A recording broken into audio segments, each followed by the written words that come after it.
Folks, Senate Democrats are screwed in the next couple of Senate elections. Just by the way the map is set out, Democrats are in a much more vulnerable position, plus with less opportunity to pick up seats. In the upcoming 2026 elections, 3 incumbent senators in toss-up or lean Democrat seats have announced they are not running for re-election in 2026. So let's jump into this. But before we get into it, drop down below, hit that subscribe button, and make sure you never miss another video again from us in the future. So as we all know, there are 3 Senate Democrats who have announced they are not running for re-election in 2026. That starts with Tina Smith from Minnesota, Jeanine Shaheen from New Hampshire, and Gary Peters from Michigan. And then we also got the news this morning that Pete Buttigieg will not be running for Senate in 2026 in Michigan. He's not going to be running for the governor's mansion either. He's obviously keeping his options open for 2028, looking to mull a bid in 2028.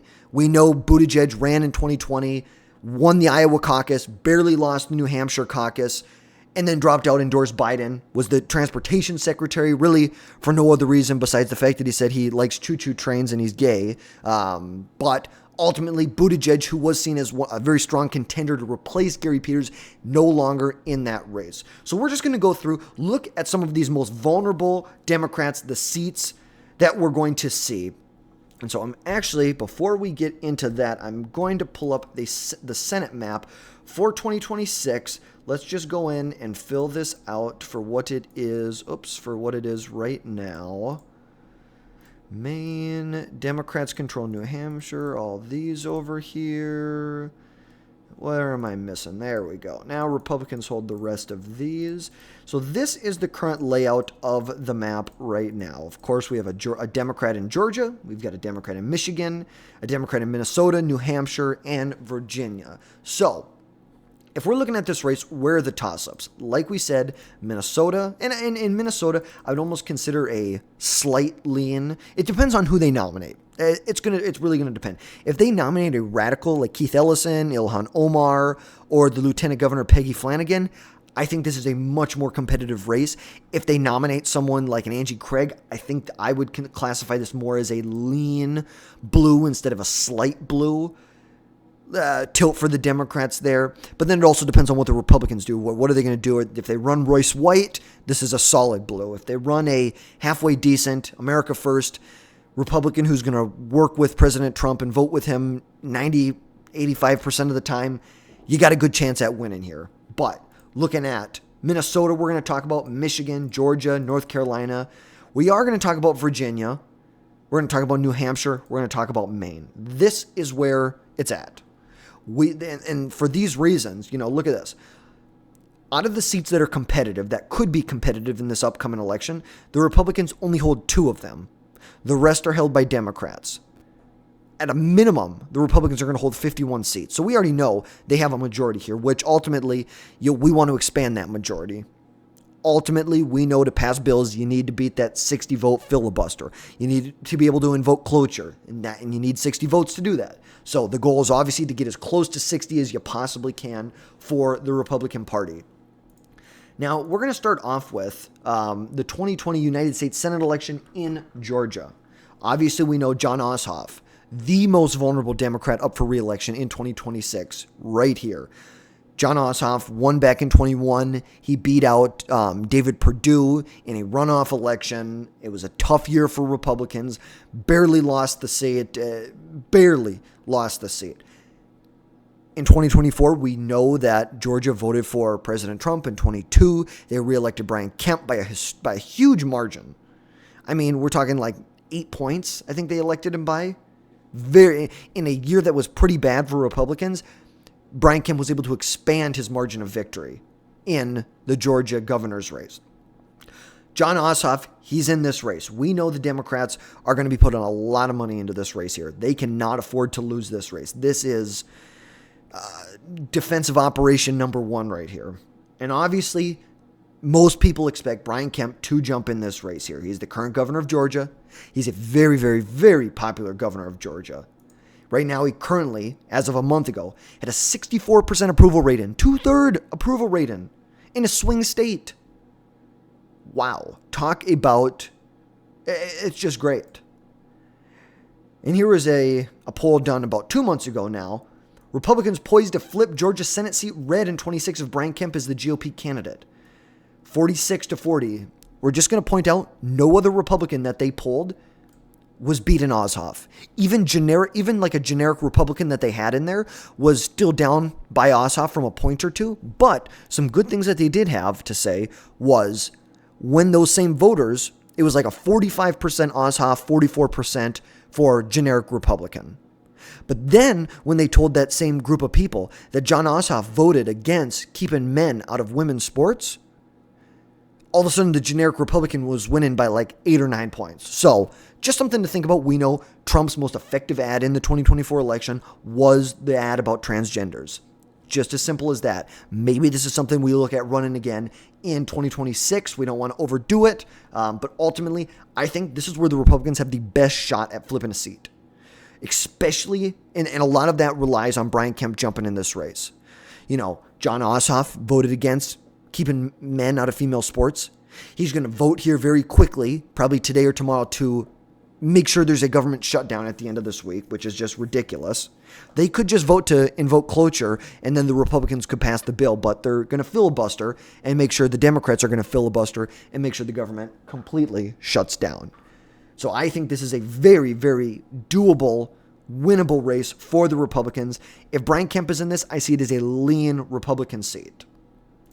Now let's jump over to Michigan. Obviously, you have incumbent Senator Gary Peters announced a couple months ago he is not running for re-election in the Michigan Senate race. Right now, there's a couple of names that have been thrown out there for who could replace him. The biggest name was Pete Buttigieg, but he actually just announced this morning that he will not be running for Senate. He will not be running for governor in 26. He will most likely be jumping in the 2028 race. He wrote a long Substack article on it. You can go take a listen, but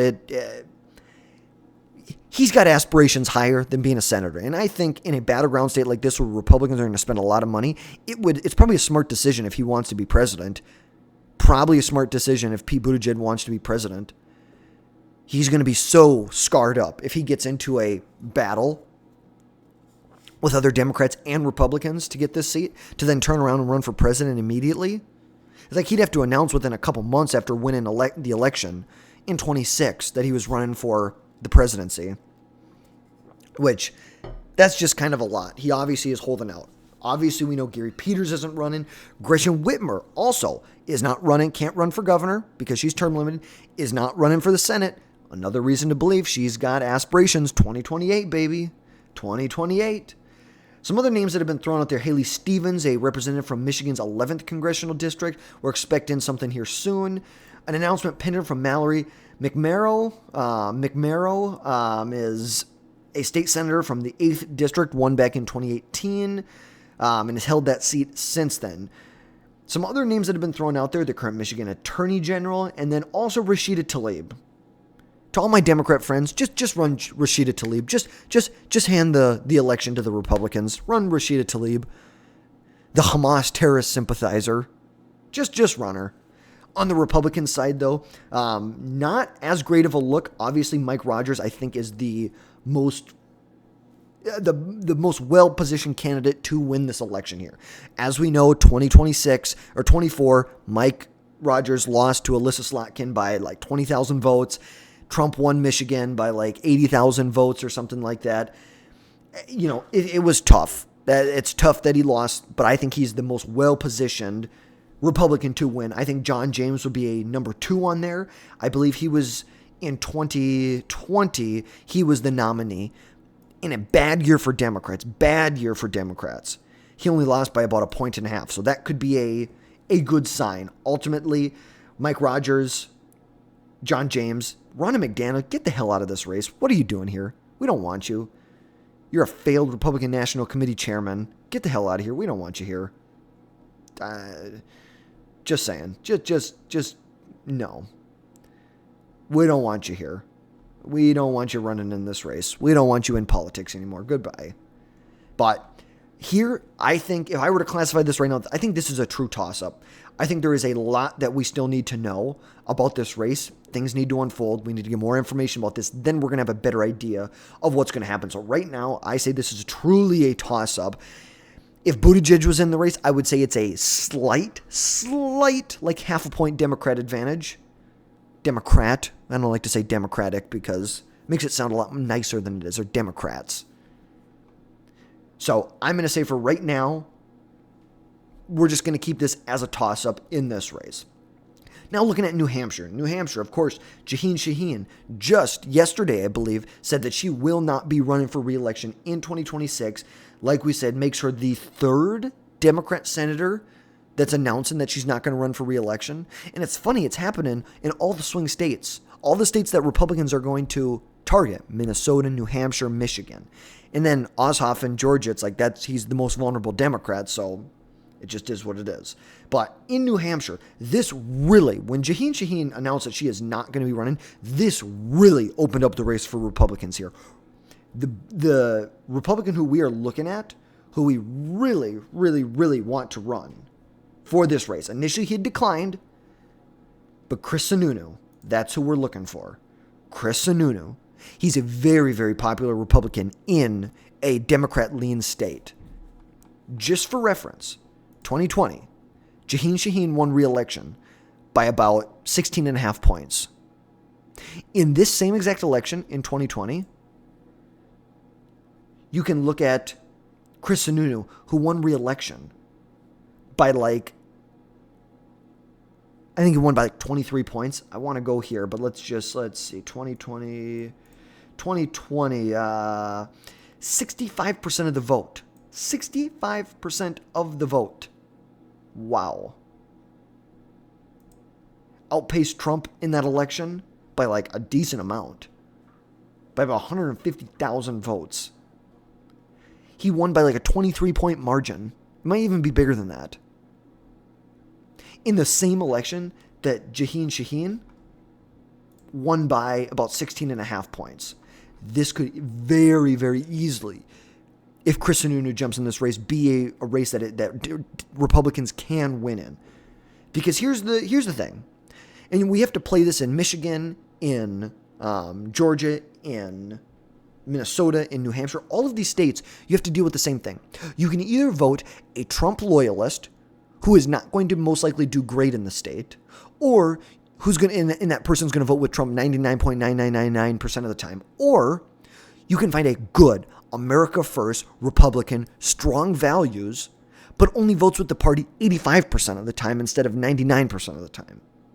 Because what's the alternative? You can either have Chris Sununu, who I know some Republicans don't like, but you can either have him who's going to vote with the party 85% of the time, or you can have a Democrat who's going to vote with the party 0% of the time. It's the same thing in Georgia. You can either have Brian Kemp who's going to vote with the party 85-90% of the time, or you can have a Democrat who's going to vote with the GOP 0% of the time. Same thing in Minnesota. If the Republicans want to lose the race, they're going to nominate Royce White. They're going to lose the race. It's just as simple as that. So I am very excited to see what happens in New Hampshire. Chris Sununu, hopefully the National Senatorial Republican Committee is doing everything they can to get Chris Sununu to jump in this race. As of right now, if Sununu jumps in this race, I'm going to put this as a lean Republican state as of right now. Now let's take a look. I hope I didn't skip over any. Okay, now we're going to take a look at Minnesota. Incumbent Senator Tina Smith, she was initially appointed to fill the vacancy in the Senate when Al Franken resigned for some issues that he had, and then ran in 2020, won the election in 2020, or I think, no, did she have to do it in 2018? Excuse me. Ran in 2018 against Karen Housley, beat her by about 10 points. She's a state senator here, wife of NHL superstar Phil Housley. In 2020, she ran against Jason Lewis, won by a smaller margin, but won by about 5 points in that race. So let's take a look at 26. Right now, Peggy Flanagan, the current lieutenant governor, who's a radical nut job. This lady is on a different frickin' level. You want to talk about someone who's promoting the most radical ideas in the Democrat Party? You've got her right here. You look at someone like Keith Ellison or Ilhan Omar. This is my take on the race here. This could very easily be a lean Democrat state, and this could very easily be a toss-up state. And I'll kind of explain what I mean by that. What I mean by that is if the Democrats decide to throw someone like Peggy Flanagan in the race, Keith Ellison, Ilhan Omar, even Melissa Hortman, she's kind of a little radical in the whole stunt that they pulled this year with not showing up for work for 45 days because they lost the majority for 2 months. They just decided they're not going to show up for work. I think that could hurt her very, very much in the upcoming election. Same thing with trans rights. Democrats are refusing to support bills that are going to prevent transgender women from competing, or women from competing in women's sports. But if you see someone like or even like a Jacob Fry who jump in the race with a good Republican candidate, someone like a Julia Coleman, not Kristen Robbins, I like her, Michelle Tafoya, I think she would be really, really well. Someone like a Kendall Quayles or a Ryan Wilson. I think, I was even all about Tim Pawlenty potentially jumping back in this race. The former governor served 2 terms here. I thought that would be a great. But if the Republicans want to throw this race away, who they're going to nominate is Royce White. Royce White ran in 2024 for Senate, got his ass whooped. His ass literally handed to him by 16 points. Trump lost the state by a couple points, like 4 or 5 points. Royce White trailed behind Trump by like 11 or 12 points. He got his ass handed to him. He is a Trump loyalist. And here's the thing. I don't disagree with a lot of his policies. There's a lot of policies that I agree with him on. I just do not think that he's not popular in Minnesota. He is not popular in Minnesota whatsoever. He's very much disliked in Minnesota, and that is very clear. And yes, is Amy Klobuchar very much liked here too? Yes. Did that play into it? Absolutely. But that could be a much, much tighter election. Much, much tighter election. Royce White, he espouses a lot of out there ideas that the average person does not resonate with. But the thing is I agree with a lot of his policies and his positions that he has. I just don't think he's the right candidate in Minnesota. So if you have a good Republican candidate, someone like a Michelle Tafoya, someone like a Kendall Quayles, a Ryan Wilson, I don't know about Michelle Fishbach. I'm not there with her. Even a Tim Pawlenty. I know he declined, but I think he would be good in this race. Plus, the Democrats nominate someone like Peggy Flanagan, Keith Ellison, Ilhan Omar, Melissa Hortman. This is a toss-up race. But if the Democrats are smart and they nominate someone like an Angie Craig or a Steve Simon, who are both popular statewide, I think it's going to be, I would consider. So I'd say right now, I'm going to keep this as Minnesota as a toss-up. But I think very easily this could become a lean Democrat state if it's like, this is a slight Democrat state if they put Angie Craig up. If the Republicans then put Royce White up, no chance. Republicans have 0 chance of winning. It's just really as simple as that. But as of right now, we're going to keep this as a toss-up because that's just, to the facts we know right now, that's where we're at. Looking at Maine. Maine, of course, Susan Collins, incumbent senator since 1997, running for re-election here. Collins has been very, very popular in Maine. She's someone who's going to vote with the Republican Party 80% of the time, but those 20% of the time that she votes against the GOP is what makes her very popular in Maine. The same state where she won in 2020 by 8 points. Let's look at the 2020 election map when Biden won the state of Maine by 9 points in the same race that Susan Collins won re-election by about 8 points too. Very, very popular in the state of Maine. She's not a stranger to hard re-election battles. Won by 8 points back in 2020.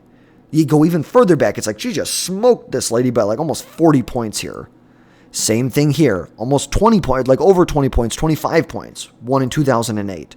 2002, she won by a little less than 20 points.